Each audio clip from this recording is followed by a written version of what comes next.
All right, here we go. Today we have Don the dealer, who was a male escort who participated in dozens of Diddy's freak-offs with both Cassie and Daphne Joy over the course of 8 years. Welcome to Vlad TV.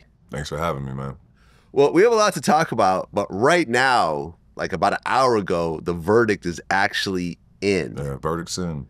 Diddy was acquitted of RICO and sex trafficking charges and found guilty of 2 lesser charges of transportation of Cassie and Daphne Joy for prostitution.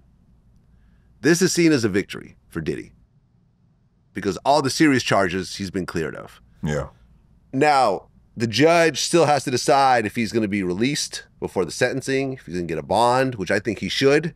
But at this point, he's still in jail, and we'll see what happens the next day or so. So how do you feel as someone that was involved in dozens of freak-offs and got to know Diddy over the years? How do you think this verdict played out? I feel like it played out like it was supposed to. I can only account for my point of view, but from what I saw willing participation. I didn't see like any of the rampant drug use and stuff that they were describing, prosecution was describing. So I think that given the situation and what really happened, I feel like justice was served, you know? I think that he was kind of more so being looked down upon for his sexual proclivities that weren't anything, in my view, an extreme. You know, voyeurism is what it is, and I think that it was kind of blown out of proportion. So I'm glad that he's getting what I view as like his, due justice.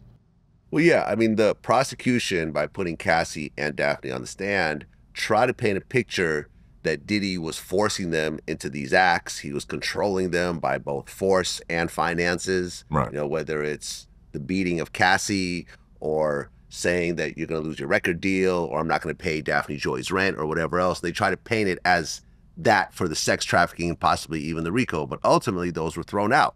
And you've always maintained that both girls, when you guys had your freak-offs, were both into it. There was no level of, I don't want to do this, he's forcing me to do it. Is that correct? Right.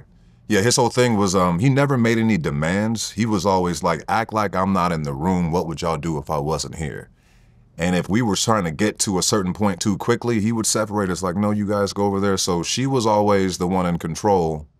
Both of them were always the one in control during these moments. He was kind of like background, you know? He kind of kept us into a certain like mindset of we want to focus like on this love hour.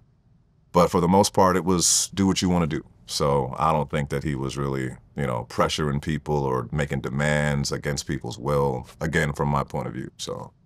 Look, I've been saying this for 9 months. Every interview, every tweet, I've been saying he's going to beat the RICO, he's going to beat the sex trafficking. He might get the prostitution charge. And now it's really up to the judge. It could be time served, or it could be as much as 10 years. Yeah. Possibly 10 years for every charge. So it could Right, so possibly be 20 years. We don't know. We ultimately don't know. It could turn into one of these OJ situations where, okay, you beat the murder, but we're going to give you 35 years for trying to steal your stuff back. Right. You see what I'm saying? It might turn into that based on all the graphic details that were said on the stand. We really don't know, but we'll see. At this point, it seems like a victory. Yeah, I think it's a victory. I think that overall, there was, in the court of public opinion, the video footage that we did see about the Cassie stuff, a lot of people had passed a lot of judgment on him. I've been one person to kind of feel that you are more than one time in your life, one moment in your life. You can't just be judged off that one moment in time. So I think that rubbed a lot of wrong people the wrong way. And that's what applied all that pressure for him to be hit with these RICO charges, these huge charges in court. So overall, I feel like now things are kind of balanced back out to where they kind of need to be so he can kind of get his fair shake, That's what it is. Yeah.